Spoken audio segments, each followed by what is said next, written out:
Hi, I'm Jack from 9971, the LANbros. Today, I'm going to be talking about how to build a basic drivetrain using Actobotics parts from their FTC competition kit. This drivetrain will be basic, but allows minimal part usage on your drivetrain so you can use the rest of the parts for your robot. Let's get into it. So before I go into building, I'm just going to overview the drivetrain really quick. So in the front, we have Omni wheels that are doubled up and unpowered, which allows for a greater turn radius than if you were using all heavy duty wheels, let's say. In the back, we have two Never S40s. This may depend on what you have within your kit. If you got the 60s or the 20s, you could use those instead.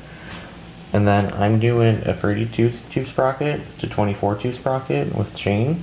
So this allows a slight increase in speed, but allows you to retain pushing power.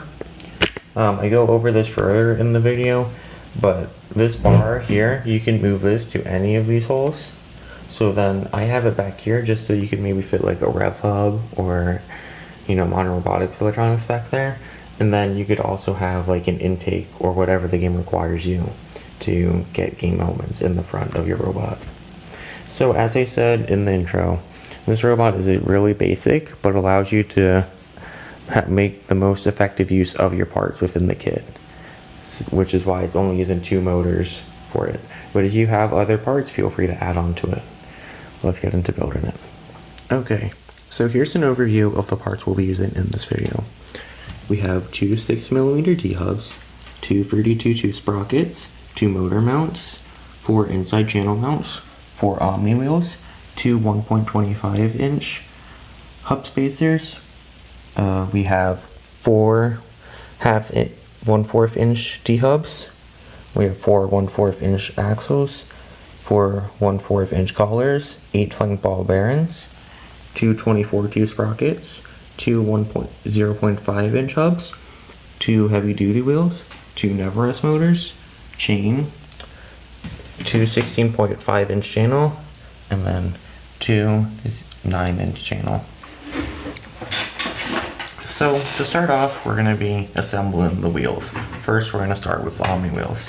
So you're going to need 2 screws, your axle, your hub spacer, and your D-hub. The first thing you're going to want to do, you want to grab your Omni wheel and you want to stick the screws across from each other and the inner holes of the Omni wheel, like this, if I can get this in. Be careful with the holes, and it'll be like that. After that, you'll have them sticking out like this, so you get the hub spacer, slide it on, then get your Omni wheel, and then just align the holes, and then push the screws in. So it should look like this. After that, just get your hub, stick it on to the screws. It should go right on like that. Then take your Allen key and just screw it in.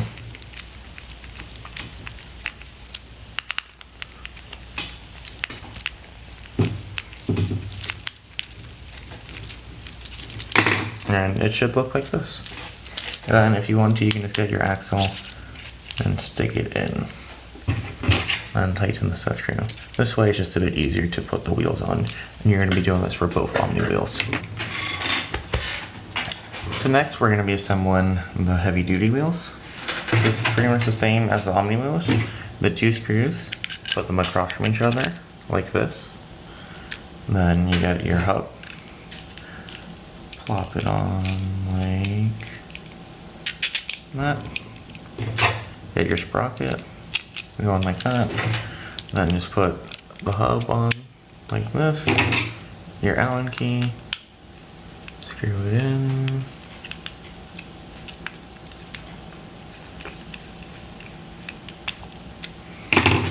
And then you can get the axle, slide it in, tighten it, and then you're done. And you do that for both heavy duty wheels. Next, we're going to be getting the crossbars ready. So what we're going to do is we're going to have the inside channel mounts. We're going to stick them in the end of the channel, just like this. You get 1 screw, and you put them in this top hole right here. Then get another screw, put in the bottom hole. And then it should look like this on both sides. So we're just going to repeat that process.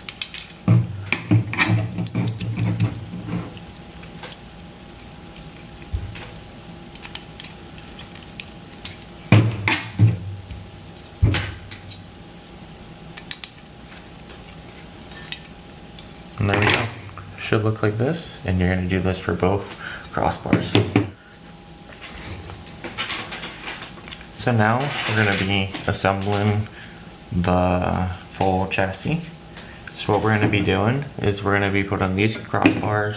One goes in the back, and then one I'm putting it right in this area. So if you can just count the holes. There's 1, 2, 3, 4, 5, 6, 7, 8, 10, 11. This goes in the 11th hole.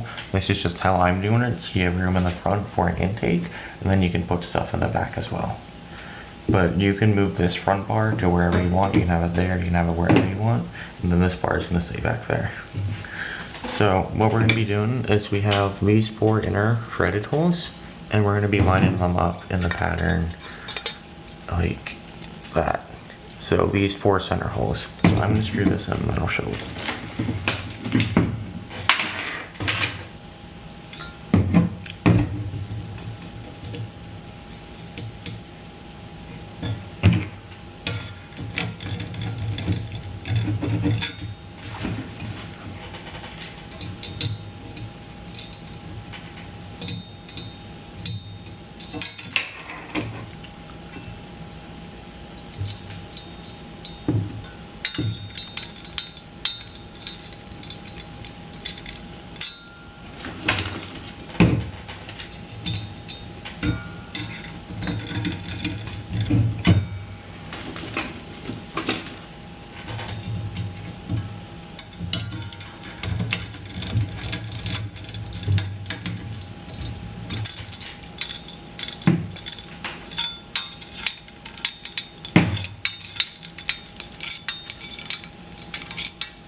Okay, so once you have it done, it should look like that. You have the screws in the center holes right there. And then you just want to repeat that process for the rest of it. So do the same right there, and then do the same for wherever you're mounting this bar as well. So now that we have the basic frame done, we're gonna put on the motor mounts. So what we're gonna do is we're gonna find these outside holes on the channel right here. So we're gonna count them 1, 2, 3, 4, 5, 6, 7, 8, 9, 10, 11, 12. After we count to 12, we put them on the holes right after 12. So we're gonna be putting them right there. Let's do it in really quick.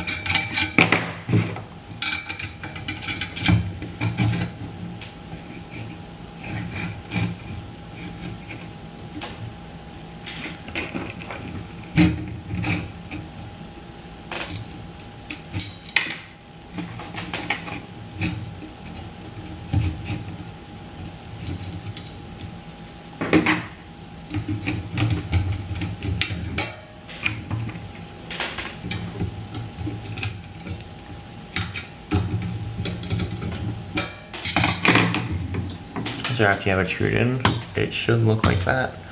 It looks like that on the top. And then we'll just slide our motors in. But just do that for the next slide, exactly how we did that.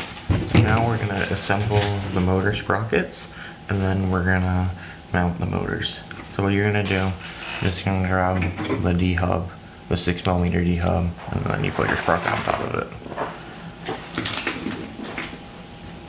And your screws.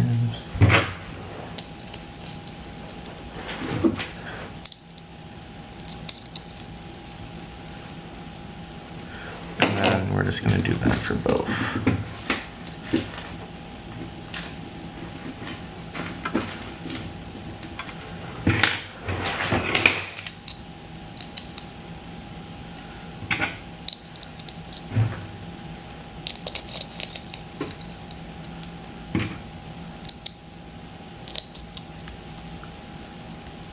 So So now that we have both done, we're going to grab our motors and we're going to slide them into the mounts. And they should fit in just like this. So we'll put the hub on. It'll go like that. And now we're just going to tighten the mount down for now. We're going to loosen this eventually just so we can adjust the position, but this is just so that it can stay in place.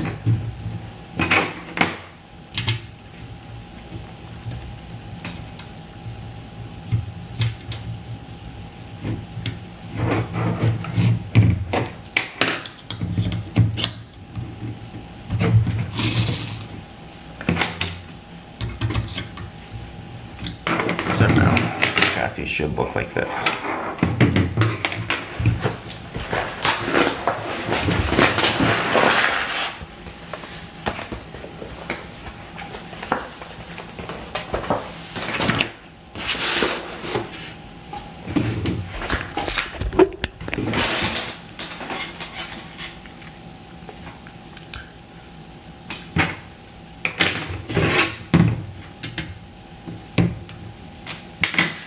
Okay, so now that we have the motors on, we're going to start attaching the wheels.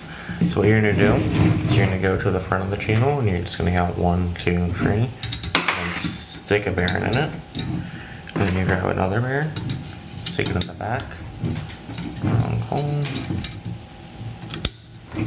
Just grab your omni wheels for the front. And you're going to put them in just like this. Rotate them so you can get the flat part of the axle on, and then stick your collar on. And then we're going to repeat that process for the back, the sides and heavy duty wheels. Just get your bearings, you count 1, 2, 3, stick a bearing in, stick the wheel in.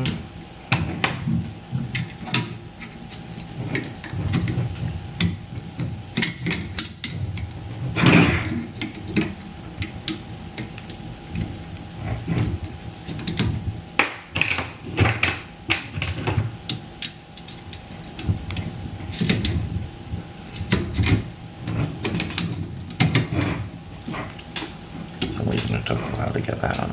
After that, and then you get your collar.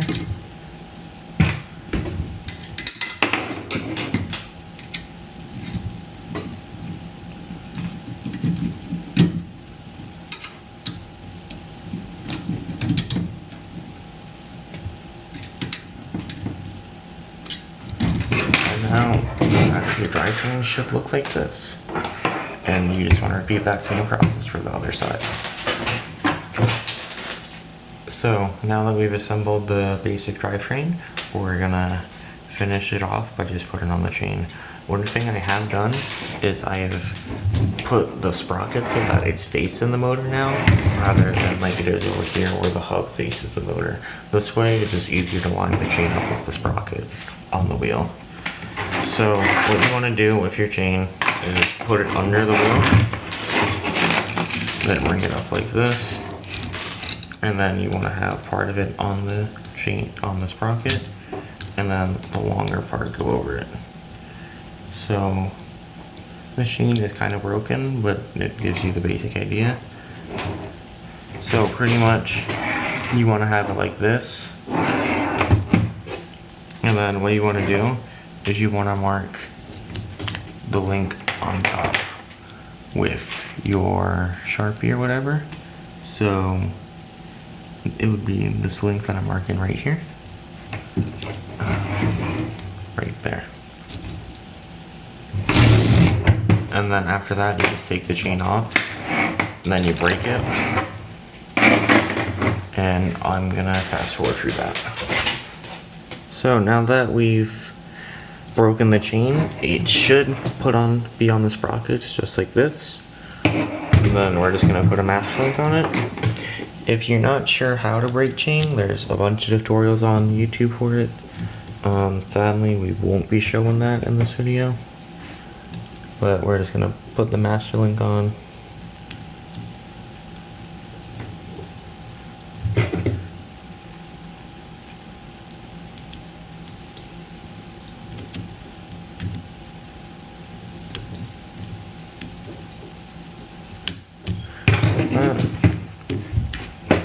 After you do that, just kind of rotate the motor so that the chain is tensioned enough, but not over tension. You can feel that with your finger. Then you just want to tighten it with your hand.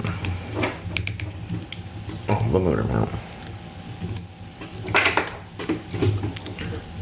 So after you do that, it should look like this. As you can see. And then you should be able to spin the wheel. So this is just a slight gearing down, so you'll have more speed out of the 40, but you'll still retain pushing power. I'm not going to be doing the chain for leather motor on the side, on this video, because it's pretty much the same. Now that we've completed the drivetrain, it should look a little bit like this. If you don't own any of the parts that we used in this video, you should be able to substitute them within your kit, as we have slightly different parts, but you should be able to substitute them. We hope that you found it helpful, and if you have any further questions, please feel free to ask them in the comment section below. We will also be working with Team 37 Hanks Tanks from Massachusetts to produce a video on how to build this drivetrain by using Tetrix parts as well. Thank you for watching.